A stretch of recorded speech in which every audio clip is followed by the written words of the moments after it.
Hello, hello. This is Kim Addis from Frame of Mind Coaching, and I am the host of Resilience Radio, where I interview leaders who are professionals at crushing the tough stuff. Before I introduce my guest, I want to offer you a journaling question for you to think about, write about, and send in. Today, the question is, how do I treat others?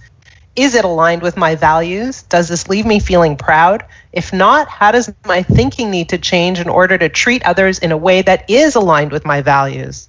So I really want you to give that some thought. What's my interaction with other people like? Do I leave them feeling great? Or do I tend to interact with a little bit of a punch or a hit? Think it through. Is this how you want to be? Or would you rather be a different way? Today, I introduce a very special guest, someone whose energy and enthusiasm leaps right through the page, the screen, the phone, the teleseminar. I'd like to introduce a good friend of mine, a new friend of mine, Hank Seitz. Hank, are you here? I am, Kim, and hello to you and your listening audience. It's just a pleasure, and I just feel the high energy going, and I love your writing down about how I treat others. What a great way to just start, and start our thoughts to reach higher levels of energy and happiness and abundance. Well, you're a person who has a way of treating others, and I'm really interested in digging into that a little bit. Like, just when you talk to people, your warmth is abundant and it comes right through. So let's start with your business. You run a business called Agent Wealth Success. Yes, and so Agent Wealth Success is for real estate agents as well as real estate brokers. And what I do is I help them to do several different things. Business-wise, I help them increase their business and then also increase their wealth, and with 3 streams of revenue for them. And then on a personal side, that I help them to become their greatest possibility. And I do that through mindset training that most people call me Dr. Hank, because my PhD is in mental science and I'm a mental scientist. And I help people to think more about what they want. And by doing so, that they'll increase their vibration, their point of attraction, to where their life will just get better and better and better. Okay, so let's break it down. So you actually went to school and got a PhD. What were you doing before that? Like, how did you get into this field to begin with? Yes. So I went to the University of Wisconsin in Madison, and my undergraduate degree was in business. And then I really had a curiosity about human behavior. So my master's is in human behavior. But what I found out is that all of our behavior starts with our thought. So I decided I need to pursue that. And by pursuing thoughts, because I think most of us have heard the expression, thoughts become things. And so it really helps now. It has taught me on how to think and have those things be more of what I want versus less of what I don't want. So that led you down the path of focusing in this area and going for your PhD. Yes, correct. So how long ago was that? It was probably 20 some years ago, maybe 21 years ago. Yeah. 21 years ago, when this wasn't such a big topic. Right. Yeah. In fact, it wasn't available. The actual PhD was only available in a place called Ernest Holmes Mental Science Institute, and at that time, and so I was able, in a 4-year program, where I was really able to study on how the mind works, how life plays, and to help people to be able to, because there's really 5 steps of the creative process. And for us we in essence are creators of our own experience. And it all starts with our thoughts. And then it goes through these 5 steps. And the 5th step being what we experience. And so the things that we experience all starts with our thoughts. So you and I speak very much the same language, but I'm just kind of curious, all of this knowledge has surfaced really in the past, let's say 5 to 10 years, maybe, right? Like in the past few years, it's really come to light. But you were ahead of the curve, so I'm very curious about that. I'm curious to know, when you were doing your PhD, like, how did you even formulate a dissertation? Yes. So the dissertation was actually at Moffitt Cancer Center in Tampa, and it was to see if the power of our thought, that would also be what most people would call prayer, whether or not it would really impact patients at this hospital at Moffitt. And so it was a fascinating experiment where what we did is there were two wings. One wing, and the same condition on both wings of the patients, if you will.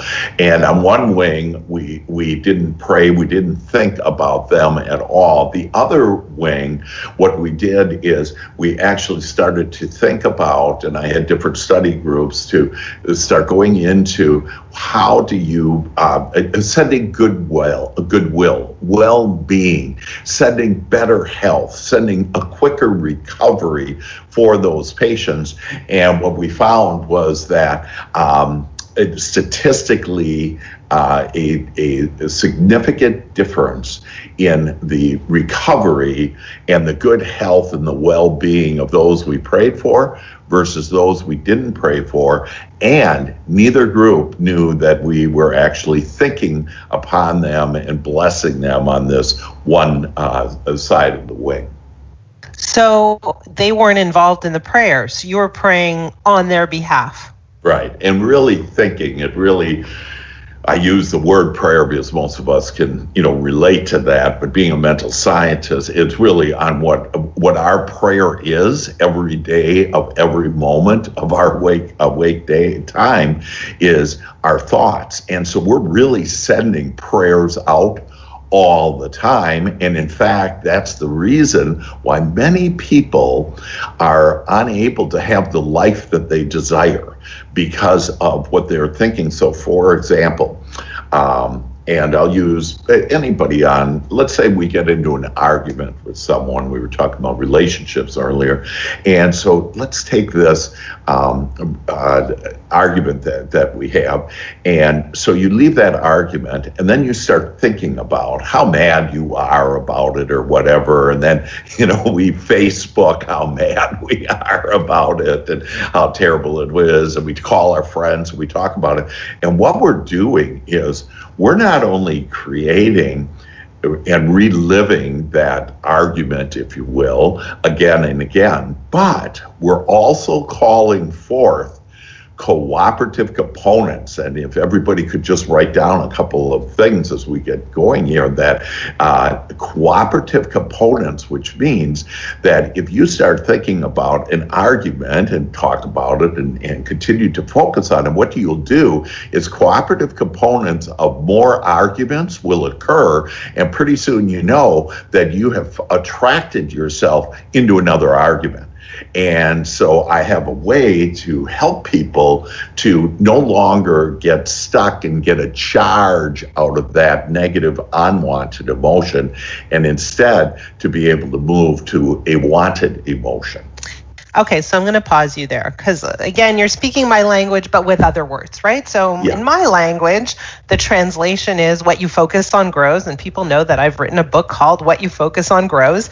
And so that's precisely it. When we put our attention on anything, what happens is it grows in our experience, right? It's the same idea as if you decide to focus on red cars in the street, all of a sudden, every car is red, right? It's that concept, right? And so sure, what you're really saying is when you focus on the fact that perhaps people don't treat you so, that you experience is more and more people not treating you so well, because to some degree you're drawing it into your experience, but your focus on that one thing increases your exposure to it, increases your interaction with those experiences too. And so then you start to tell a story, I never get treated well. And then what happens? It keeps happening over and over again, and it snowballs. And so the idea of the idea that what you focus on expands is really, really critical to helping people turn their lives around and make a conscious decision about what it is they want to focus on.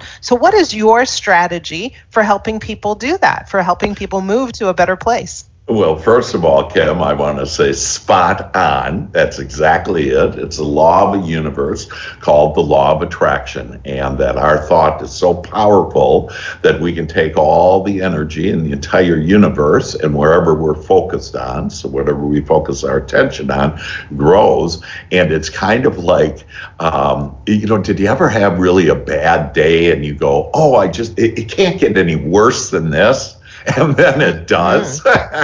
And so that's the power of this. But what you do and what I do and what we help people do is to, instead of saying that, really live on the other side, and the greener side, if you will, living in the green zone, where that what I'm doing is I'm saying, man, this day is so great, and I just know it's going to even get better. Even when it's bad.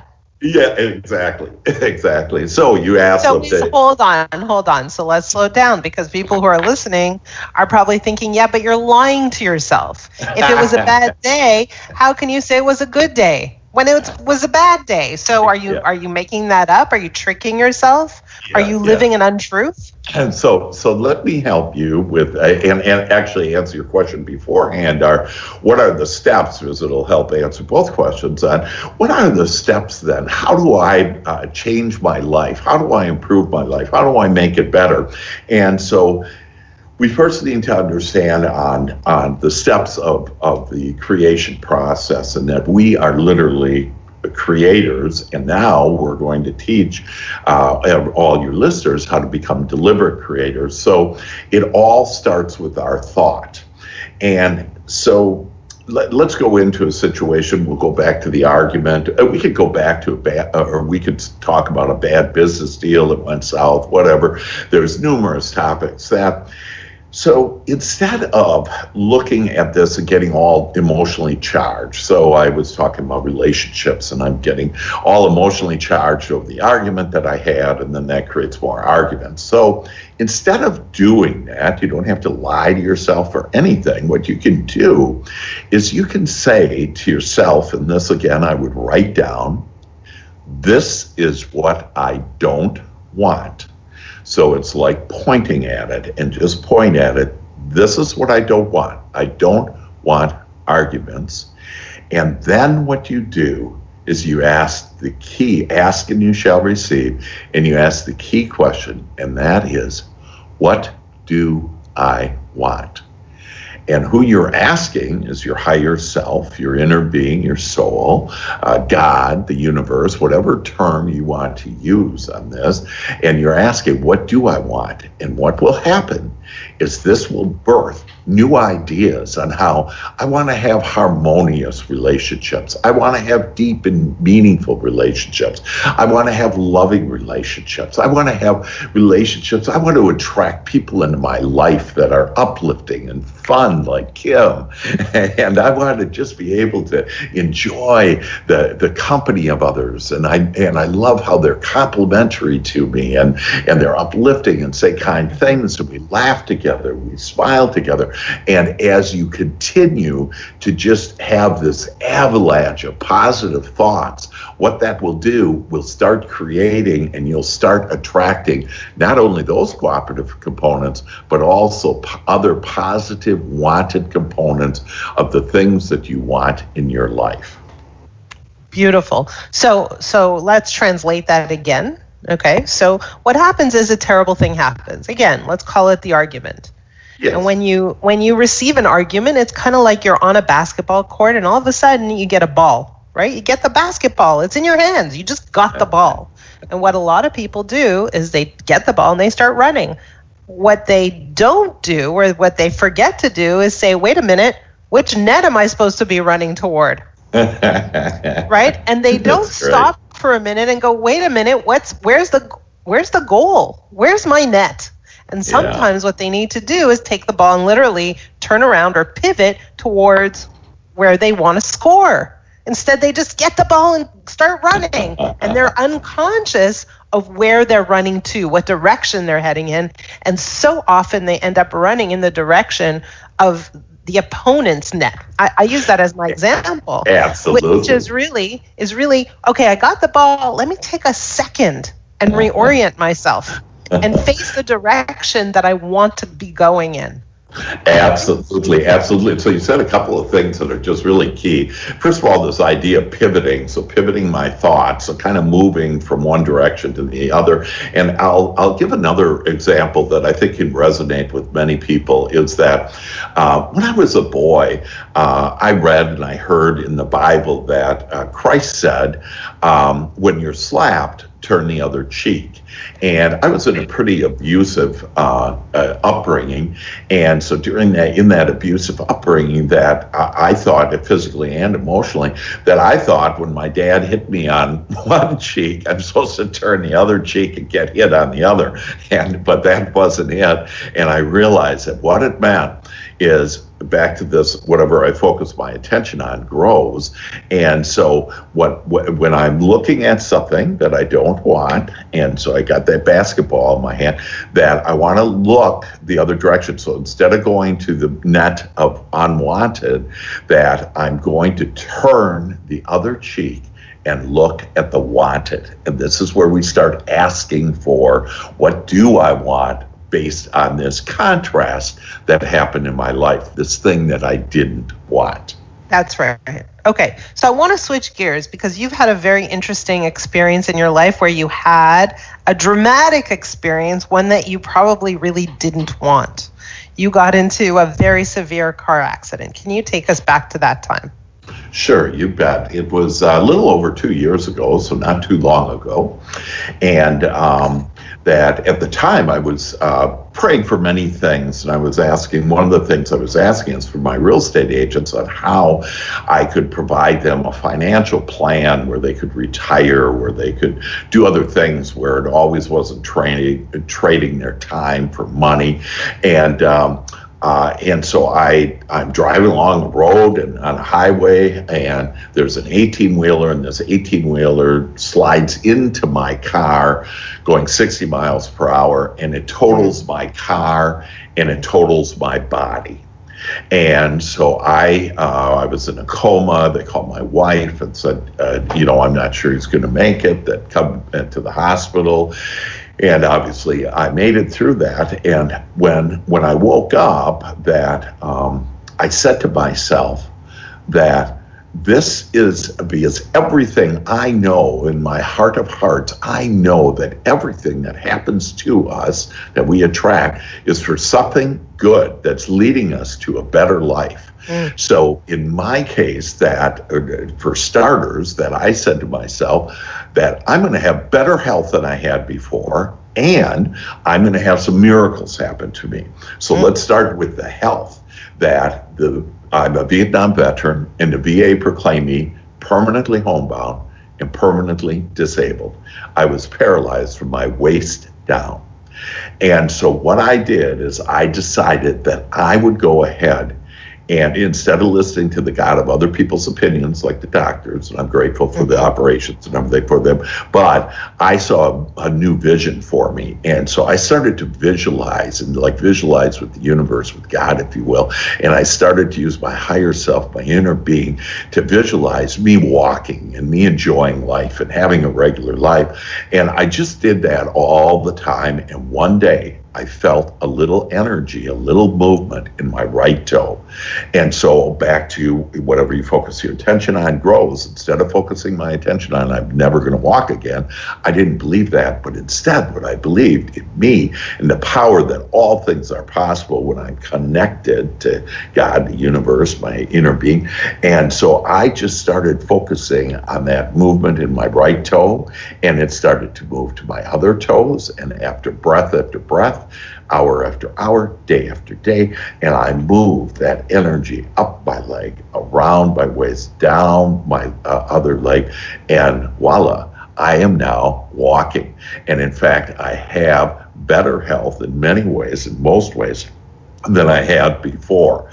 And so everything is a blessing. And when we're able to look at any situation a divorce, a deal going south, an argument, a major car accident, major health issues, that if we can just start looking for the good, because in essence, those things were put there in our experience so that it could help us birth a better life for us. And so I have a better life because of a massive car accident that most people will call a horrendous car accident, that I call it the miraculous car experience.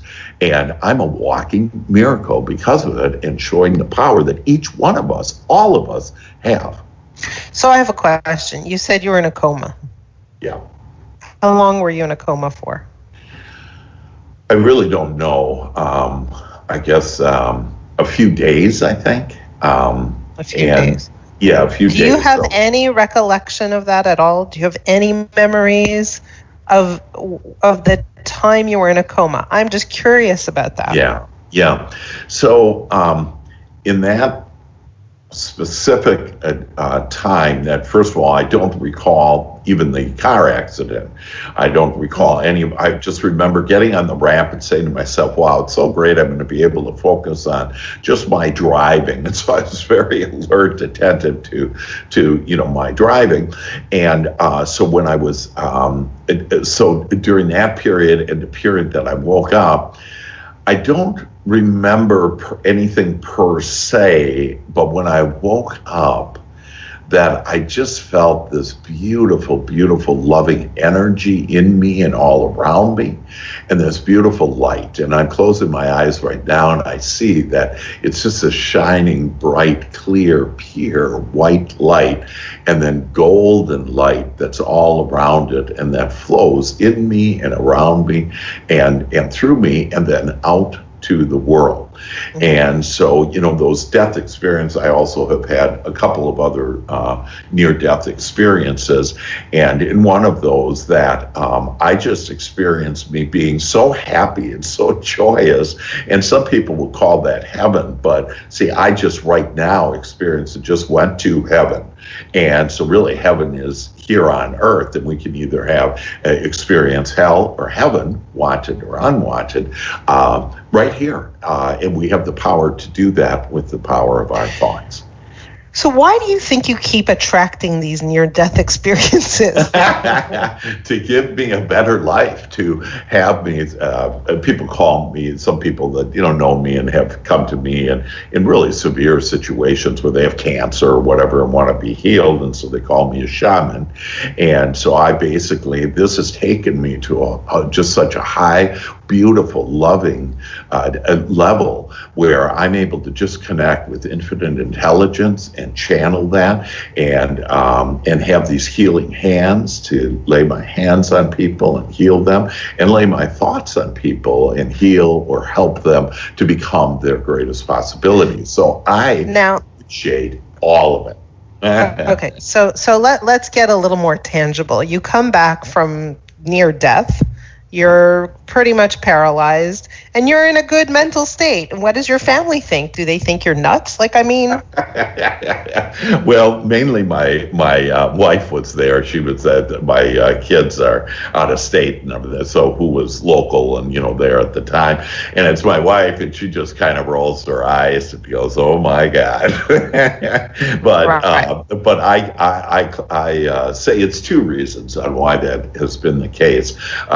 The first is, yes, my good positive attitude, that I look for the good in everything. And if you just ask to start looking for the good, you'll start seeing the good in everything that you have. And the other reason is the morphine. Right. Yes. That probably played a role. Okay. So it was after this accident that suddenly you got insight to a business model that was interesting for you. Yes, just absolutely amazing. So can you share a little bit about that and how people can find out more?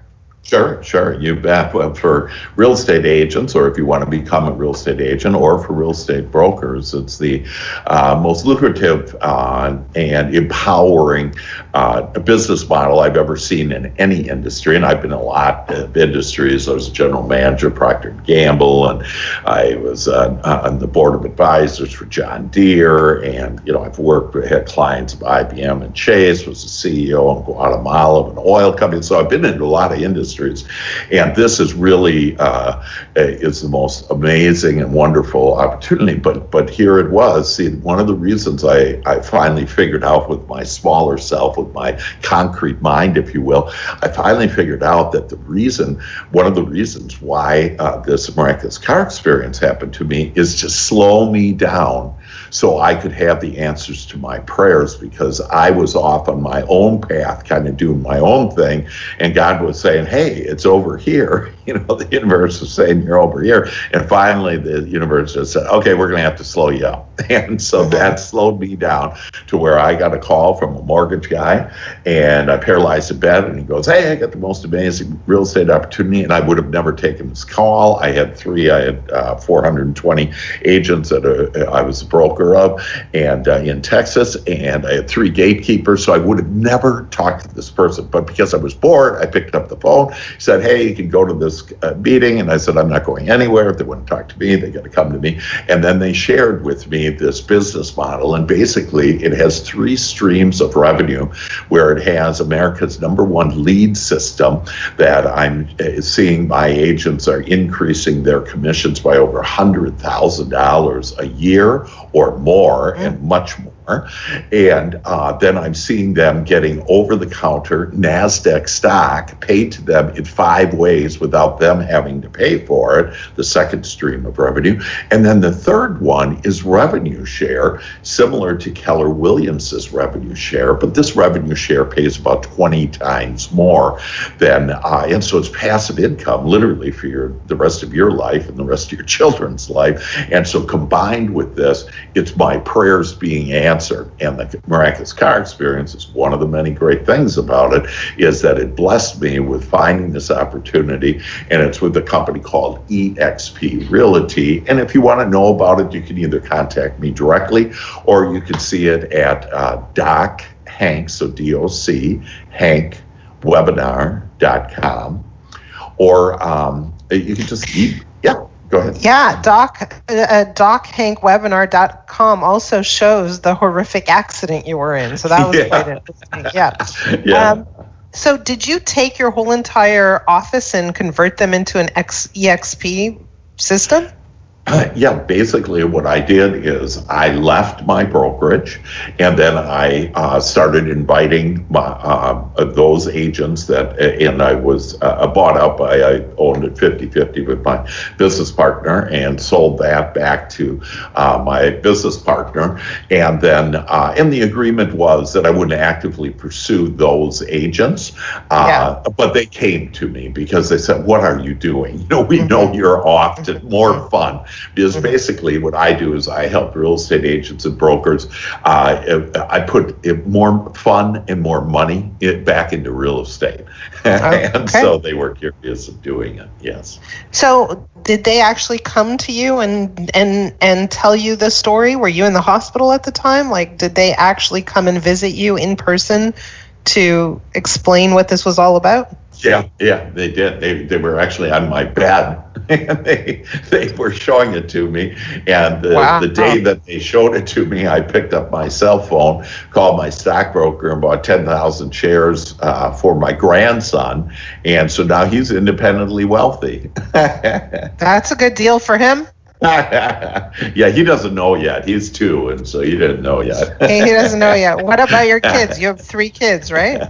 Yes, I have 3 children, and they're going to be able to inherit my revenue share, and that's paid on a monthly basis, thousands of dollars every month. And just to give you an example, that if you have $1 million, and if I were to give my kids $1 million, then they would live off the interest of that. And so typically on big money like that, you make about 4 or 5% on average per year. So that's about $50,000, $60,000. So for every $5,000 that I have per month, which is pretty easy to acquire, and how this revenue share program works, that it's equivalent to giving my children $1 million.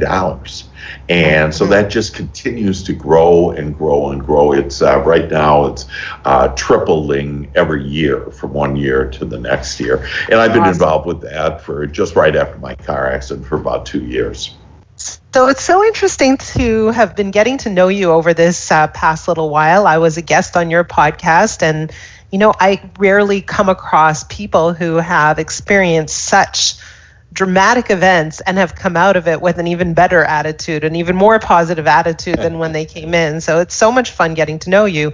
But you do have a coach on the line, a frame of mind coach. And while I'm already kind of talking to someone who's a coach in their own right, you have the opportunity to ask me a question. Is there a question that you have for this particular coach? Sure, Kim. That I get this question a lot, and I'd love to have your expertise and with this question on. So, how do I change my beliefs? Because it's done unto us as we believe, and so how can you help me and all of your listeners to be able to change our beliefs and have better beliefs that lead to a better life? So it's a great question, except in that question, there's a bit of a trick, and I'll explain to you the trick. Is that a lot of people aren't even aware of their beliefs and how their beliefs influence their behaviors or lack of behaviors and then their outcomes. So there's an unconsciousness that is associated in the question in and of itself. And so what I want to do when I work with clients is really help them see their beliefs first. Before we change them, we want to become aware of them.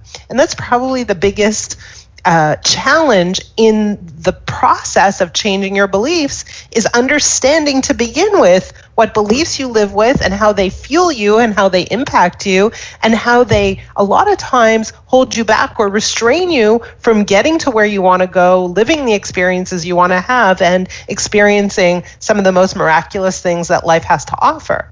And so what I do with my clients is I ask them to start journaling, right? I ask them to tell their story. Because when they tell their story about their past, their present, maybe even their future, they start explaining what's going on, how they see the world, their perspectives, their experiences, their interactions, their behaviors. I'm able to start picking up their patterns. And in their patterns exist their beliefs. And so first we want to bring it to the surface. And then what we want to do is shine some light on it and say, hey, are these the beliefs you have? Right? We ask them, It looks like these are your beliefs. Would you agree with that? And when they say yes, then we say, are those beliefs consistent or aligned with your goals? Are those beliefs going to help you get to where you want to go? And a lot of times the answer is no. And then we say, okay, so let's maybe trade them in or trade them up for something a little bit more useful. And I use the term a little bit on purpose, because if I go from one, let's call it negative belief, to something extremely positive like a Hank Seitz belief, people will say, I don't buy that. Like, that doesn't stick with me. I can't get there so fast. And so they have to climb up gradually from one belief to another belief that they can buy, something slightly better that they can buy.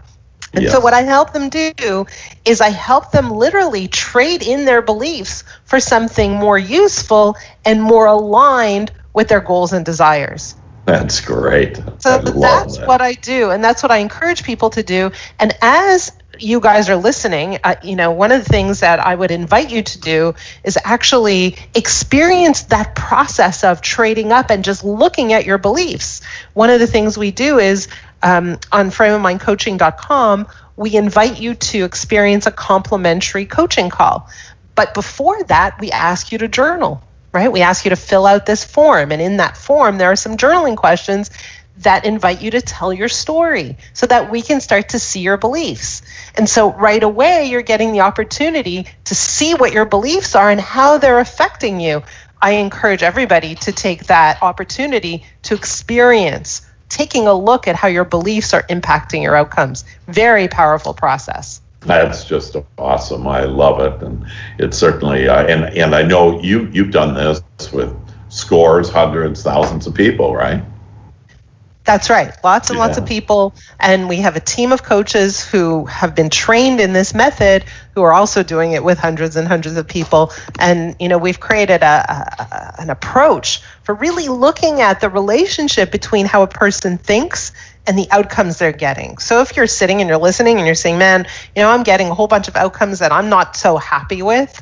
How do I change my outcomes? What we want to do is say, before you start doing anything different, before you start taking different action, let's look at how your thinking is operating. Let's look at how your thinking is impacting you. And let's start by tweaking your thinking in order to start getting some different outcomes. And I think, Hank, you'd agree 100% on that process. Yeah, absolutely. It's just, and I don't even have a PhD. Well, you don't need one. That's the beauty is that our life experience really teaches it. And the best way that I could be as a teacher is through my example. Words really don't teach very well as effectively as experiencing it, like experiencing your coaching system and really experiencing on how you can change those beliefs and have better beliefs and then better outcomes. So I think that's just fabulous, Kim, and encourage everybody to take your coaching. Well, thank you. Hank, thank you for being a guest on my show. One more time, how do they find out about your real estate program? Sure. Like the best way, I just love personal relationships. So I'd love for you to just call me, and my number is 214-753-7204. Or you can email me at drhank@drhank.biz, B-I-Z, so Dr. Hank at drhank.biz. And that webinar, again, is DOC for Doc Hank, webinar.com, and tell you all about the real estate opportunity in any way that I can help and serve you, and things like if you've experienced death of a loved one, that I can be very helpful in helping you understand that death is a misunderstanding and healing people of certain diseases. And so there's all kinds of different things that I'd love to be able to serve you and become your friend. Awesome. Thank you so much, Hank. And until we meet again. Well, thank you, Kim. It's just been glorious. And if I could just say that on one thing is when we can bless the contrast, those things that we don't want, don't like, and we can bless it to realize that it'll lead to something better and a better life, that then all of us could be happy all the time. Awesome.